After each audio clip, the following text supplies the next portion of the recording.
आपण पाहत आहात कराड टुडे न्यूज।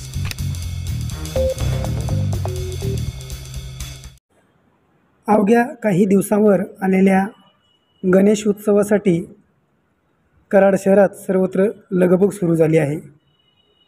शहरातील कुंभारवाड्यात घरगुती गणेश मूर्तीनंतर आता सार्वजनिक गणेश मंडळांना लागणाऱ्या मोठ्या गणेश मूर्तींचे काम सुरू झाले आहे। या मोठ्या मूर्तींच्या फिनिशिंगसह पॉलिश करण्याबरोबर या ठिकाणी असणाऱ्या शेडमध्ये गणेश मूर्तीवर रंगकाम सुरू करण्यात आले आहे। नाना नानी पार्कच्या मागील मैदानावर उभारण्यात आलेल्या या शेडमध्ये कलाकार आपल्या कामात व्यस्त आहेत। आपण पाहू शकता काही ठिकाणी गणेश मूर्तींना रंगकामही सुरू करण्यात आले आहे। याशिवाय बाजारपेठेत घरगुती गणेश मूर्ती विक्रीसाठी ठेवण्यात आली आहेत।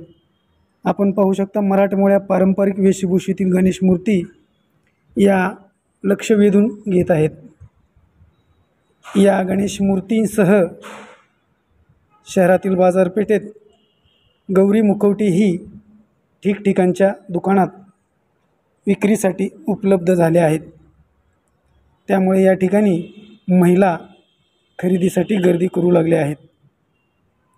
एकूणच गणेश उत्सवासाठी कराड शहरातील बाजारपेठ सजू लागल्याचे दिसून येत आहे।